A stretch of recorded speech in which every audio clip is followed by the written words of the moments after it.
Metabolism આ શબ્દ આપણે બધાએ સાંભળ્યો જ છે, પણ શું આપણે એને ખરેખર કંટ્રોલ કરી શકીએ છીએ? શું આપણા શરીરના આ એન્જિનની સ્પીડ વધારવી શક્ય છે? ચાલો સમર્પણ ફિઝિયોથેરાપીની ગાઈડના આધારે આજે આ જ સવાલનો જવાબ શોધીએ.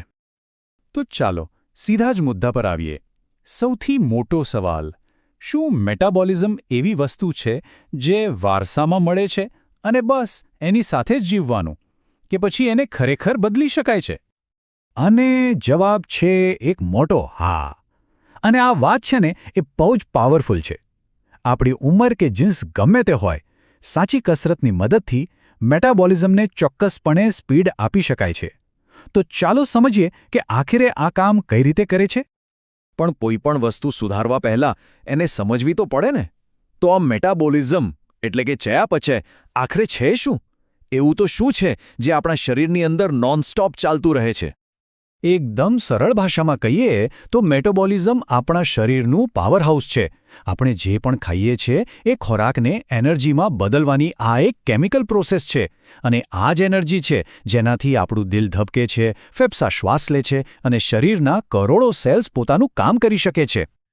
આપણી ટોટલ કેલરી બર્ન 3 ભાગમાં વહેંચાયેલી છે.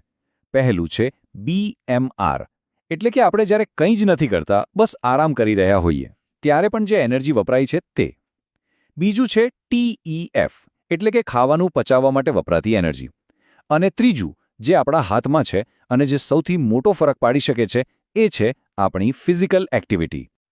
તો હવે આપણને ખબર છે કે ફોકસ ક્યાં કરવાનું છે, પણ સવાલ એ છે કે કસરત એવું તો શું કરે છે જેનાથી મેટાબોલિક રેટ વધી જાય છે? ચાલો જોઈએ કે આની પાછળનું સાયન્સ શું કહે છે. આ સ્લાઇડ ખરેખર બહુ જ રસપ્રદ છે. જુઓ, કસરત 4 અલગ અલગ રીતે કામ કરે છે. પહેલું, એ મસલ્સ બનાવે છે, જે એક એવી ભઠ્ઠી જેવા છે જે 24 કલાક કેલરી બાળે છે. બીજું, એ આફ્ટરબર્ન ઇફેક્ટ શરૂ કરે છે, મતલબ કે વર્કઆઉટ પૂરું થયા પછી પણ કલાકો સુધી કેલરી બળતી રહે છે. ત્રીજું, એ આપણા હોર્મોન્સને બેલેન્સ કરે છે. અને ચોથું, આપણા સેલ્સની અંદરના નાના નાના એનર્જી પ્લાન્ટ્સને વધુ પાવરફુલ બનાવે છે. ચાલો હવે થિયરીમાંથી પ્રેક્ટિકલમાં જઈએ. અહીં એ કસરતોનું લિસ્ટ છે જે મેટાબોલિઝમને ઝડપી બનાવવા માટે સૌથી અસરકારક ગણાય છે. આને આપણું મેટાબોલિક ટૂલકિટ જ સમજી લો. લિસ્ટમાં સૌથી પહેલું છે HIIT, જેને આપણે કહી શકીએ કાર્યક્ષમતાનો રાજા. આમાં કરવાનું શું હોય? થોડો સમય ફૂલ સ્પીડમાં એક્સરસાઇઝ અને પછી નાનો બ્રેક. પરિણામ? ઓછા ટાઈમમાં મેક્સિમમ કેલરી બર્ન. બીજું છે સ્ટ્રેન્થ ટ્રેનિંગ. આ તો જાણે ભવિષ્ય માટેનું ઇન્વેસ્ટમેન્ટ છે. આનાથી મસલ્સ બને છે અને જેટલા વધુ મસલ્સ એટલી વધુ એનર્જી શરીર વાપરશે, ભલે પછી એ આરામ કરતું હોય કે સૂતું હોય. જમ્પિંગ જેક્સ એકદમ ક્લાસિક અને સિમ્પલ કસરત જે ગમે ત્યાં ગમે ત્યારે થઈ શકે. આનાથી તરત જ હાર્ટ રેટ વધે છે અને આખા શરીરમાં બ્લડ અને ઓક્સિજનનો ફ્લો ફાસ્ટ થાય છે. હાઈ નીઝ એ ફક્ત પગની કસરત નથી હો. આ પેટના સ્નાયુઓ એટલે કે આપણા કોરને મજબૂત કરવા અને ખૂબ જ ઝડપથી કેલરી બાળવા માટેનું એક જબરદસ્ત કોમ્બિનેશન છે. યાદ છે આપણે આફ્ટરબર્ન ઇફેક્ટની વાત કરી હતી? સ્ક્વોટ જમ્પ્સ એનું બેસ્ટ ઉદાહરણ છે. એ પગના મસલ્સને તો મજબૂત બનાવે જ છે, પણ કસરત પત્યાના કલાકો પછી પણ મેટાબોલિઝમને હાઈ ગિયરમાં રાખે છે. માઉન્ટેન ક્લાઇમ્બર્સ તો જાણે એક આખું પેકેટ છે. એમાં હૃદય માટે કાર્ડિયો પણ છે અને પેટ માટે કોર વર્કઆઉટ પણ. આ જ કારણે તે ફેટ બર્ન કરવા માટે સુપર ઇફેક્ટિવ છે. આ કસરત આપણા શરીરના ઉપરના ભાગ માટે એક ચેલેન્જ છે.